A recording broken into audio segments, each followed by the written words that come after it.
Are you looking to buy a home here in Delaware? Well, slow down there, partner. We do things a little bit differently here in the first state. So actually in this video, I'm going to go over some of the weird or maybe not so common things here in Delaware that you need to know before purchasing your home.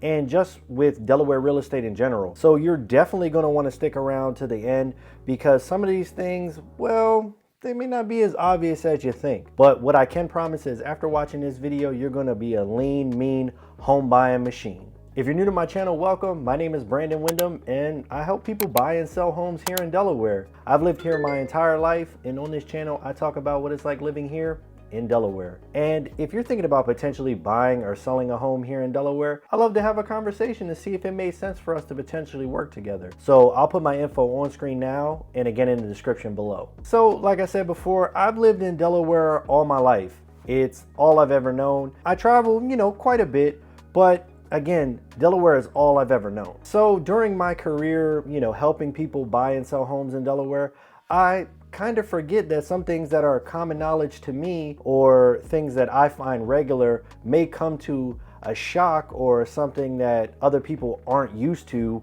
when buying a home here in Delaware. So I decided to put a little list together to kind of go over some of those things. So the first thing is HOAs, the dreaded HOA or homeowners association. Now I know with the whole TikTok, YouTube, and social media, we tend to see these extreme cases of the HOAs just being downright diabolical and a nuisance to everyone that's in the neighborhood. You just have them complaining about every little thing. The grass is too long, the house isn't the right color, you got people over your house that you're not supposed to have there, and just etc. etc. I mean, the list goes on. I've seen some pretty wild videos myself. Now, I'm just mentioning this because I want to say almost 80% of all the homes in Delaware are probably going to be in an HOA. It's just the way real estate was built with communities here in Delaware. I mean, especially with a lot of the new construction and everything else, chances are you're going to be in an HOA. Now, the good news here is that most of the HOAs in Delaware, I mean, for the most part, are pretty common sense and pretty chill. I mean, majority of them will have some type of covenants or restrictions, but a lot of them are, just common sense things that are there to protect the home values in the neighborhood. So, I mean, a couple examples is no, you can't paint your house highlighter pink, or no, you can't start a chicken farm in this residential neighborhood, or no, you can't have all these, derelict cars out on rims in front of your property because you're, a big car guy and you're fixing cars in the neighborhood. It's just things that are there to protect the overall aesthetic and, for the most part, home values in the area. Because I mean, if you're going to look in a new community or look in a community where you're thinking about buying a home and you take a look around and you're like, oh my God, all these yards look like crap. I mean, there's cars everywhere. It just looks horrible. I mean, that's definitely going to affect your opinion on buying that home. And if no one wants to buy that home, obviously prices go down and, the house becomes less valuable when if they actually took care of the community, it would, appreciate more in value.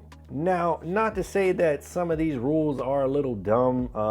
Some things like you can't have a privacy fence or you can't park your RV or boat in the driveway. Yeah, I mean, there are like little nuisance things that are there, or, maybe you want to buy a shed and it has to match the aesthetic of your house. So it costs a little bit more money because you need a different type of material. So I'm not going to sit here and say that, HOAs are, the greatest thing ever. Yeah, it's still kind of a pain, someone telling you what to do in a home that you bought. But I mean, for the most part here in Delaware, a lot of them are, very low cost, $200-300 a year, and that's depending on what type of amenities you have. Obviously, if you're in a bigger community with bigger amenities, that might be a little bit higher. But I mean, for the most part, everything is pretty common sense and pretty chill. Now, with any of my clients and then people I talk to just on a day-to-day basis, I haven't heard any of these extreme cases where the HOA president is cracking down on the constituents, yada yada, this, that, and the third. I just haven't seen it. Whenever I hear someone talk about how much they,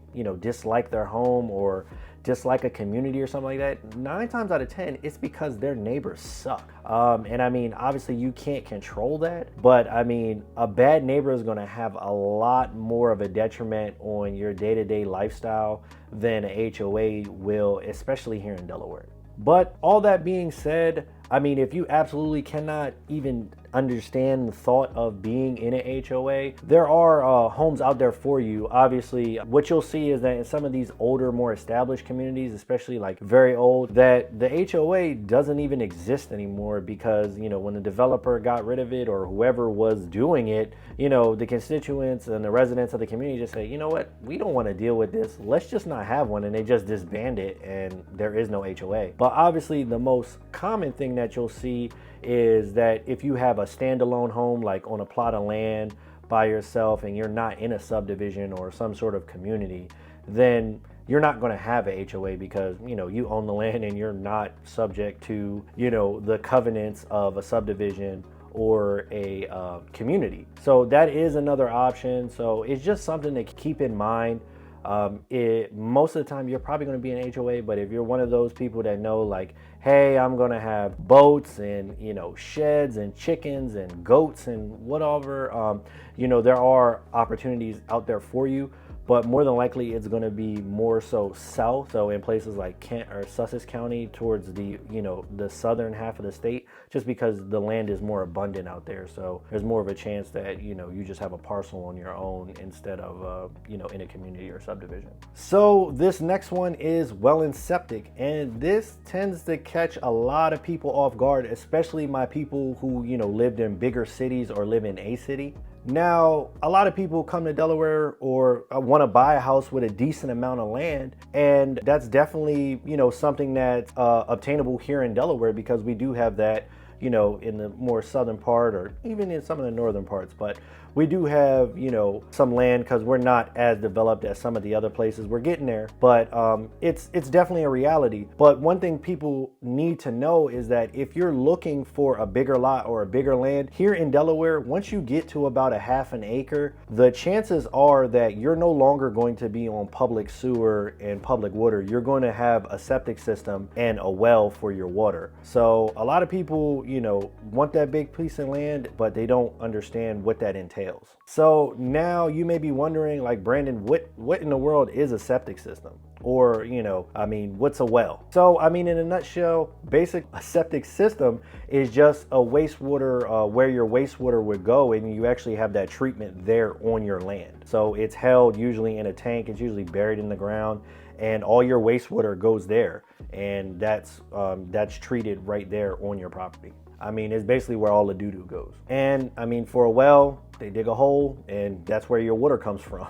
For the septic, let me just give you a quick breakdown or a crash course. So the difference between a septic system and, traditional public sewer would be that with the septic system, like I said before, it's actually there on your property. All your wastewater goes there and is treated there. And obviously with a public septic, there's lines that, are connected from the house out to the street, and those pipes just go right to a treatment center, far away in the city that, the city takes care of. So now you're probably wondering, what are the pros and cons? What's the big differences between septic and public sewer? So the main ones that, I hear people talk about and I can think of myself is just the freedom that you get from having a septic system, because with you having that septic, you're no longer tied to the city. You don't have to depend on the city in order for them to take your septic for your sewer. Not your septic.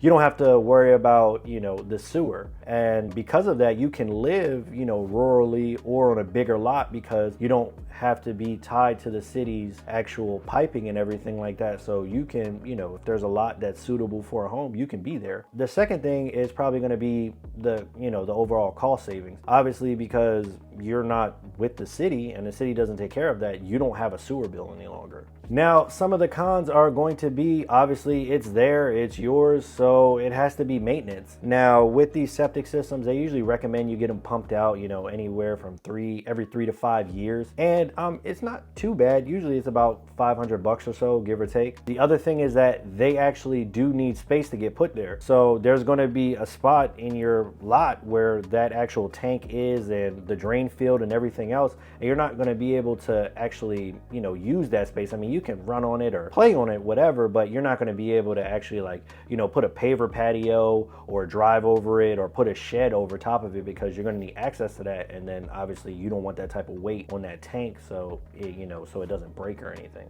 But honestly, the main thing is probably going to be a bit of a lifestyle change. With that, you have to be mindful of what you're doing, because you don't get that type of grace that you would get with a public sewer system. So when you're talking about putting food scraps down there, or maybe like flushing wipes, or if you got kids that are putting stuff in the drains, you have to be very mindful of what you're doing in those drains, what you're putting down there, cooking oils, all that stuff, because over time that could really damage the system. And obviously that system is your responsibility. So if it breaks, you have to fix it. Or if it's not working correctly, you're not going to be able to use the toilet or the shower or anything like that. So it's definitely going to be important for you to pay attention to what you're doing and be a little bit more mindful if you're on septic than a regular public sewer. Now for the well, it's pretty self-explanatory.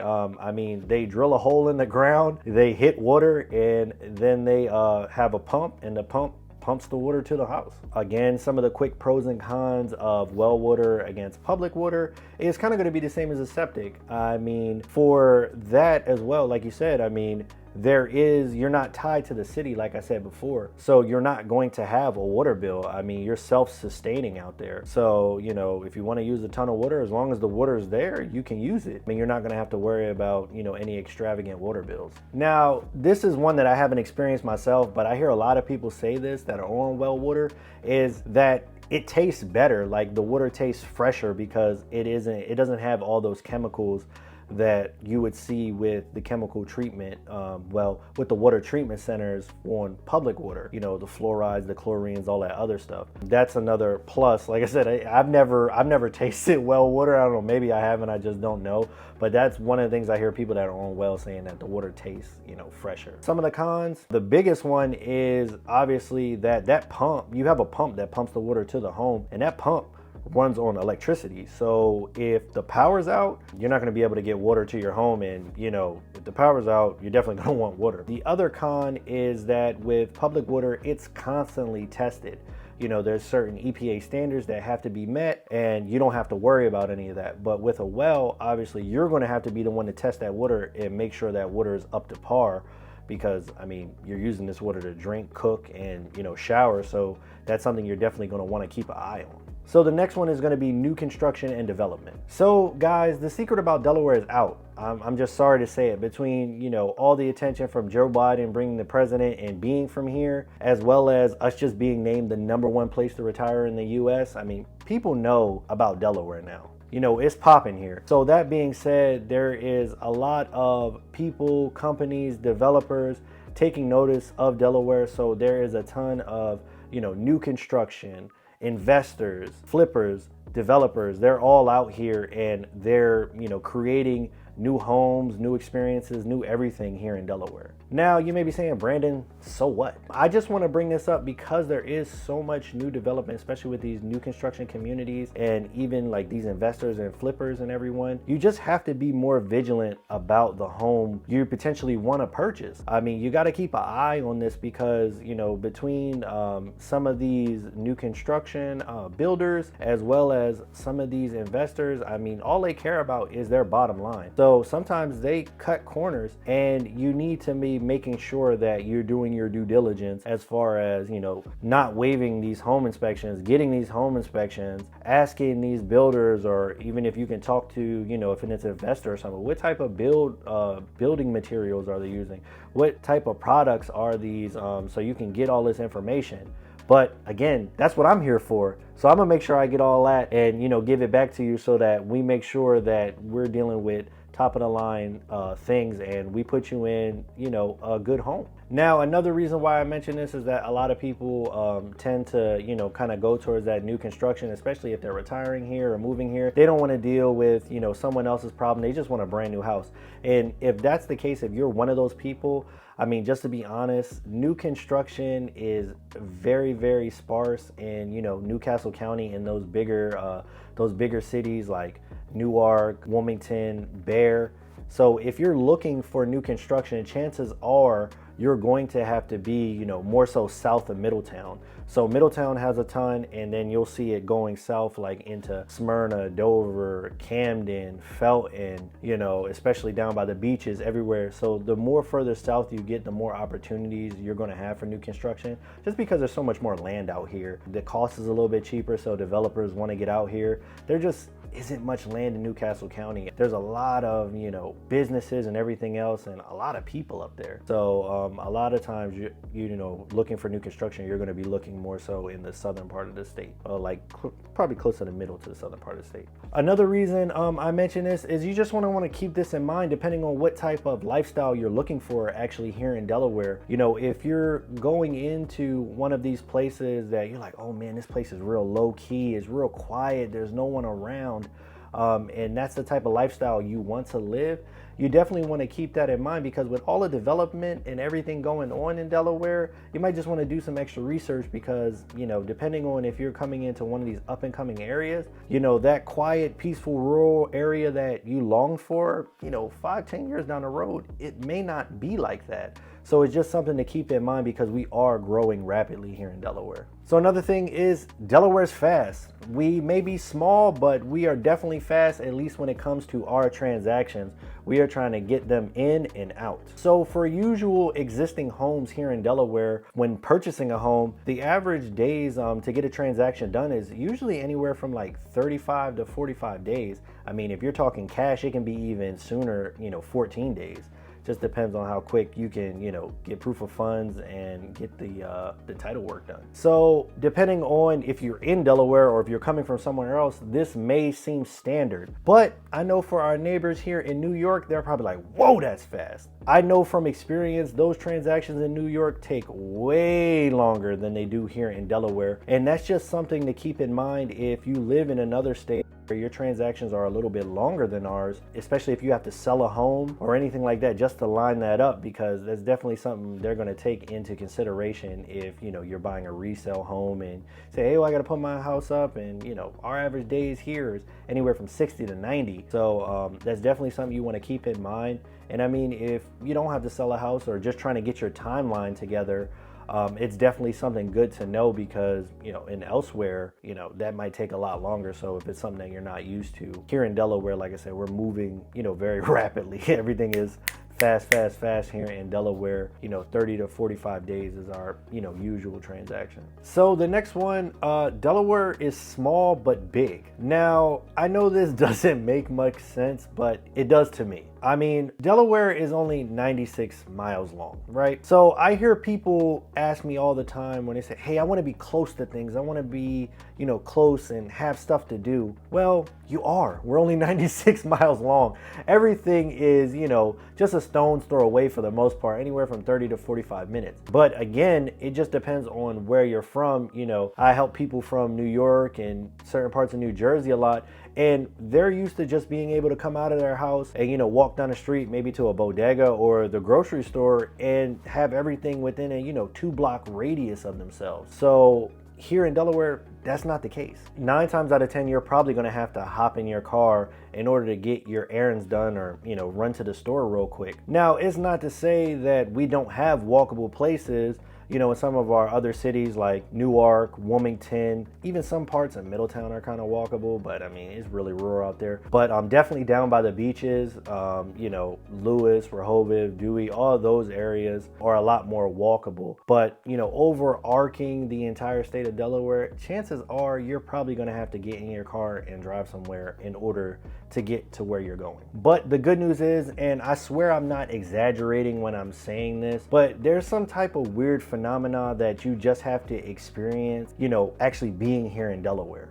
It's hard to describe, but everything is close together. The city's everything. I mean, I can't tell you how many times, you know, I'm helping my clients and we're driving and we're seeing properties out there, and we're in Newark, and then, you know, I'm driving 5-10 minutes and we get to our next, you know, our next property, and I say, oh yeah, you know, we passed through Bear, we passed through Newcastle, and now we're in Wilmington.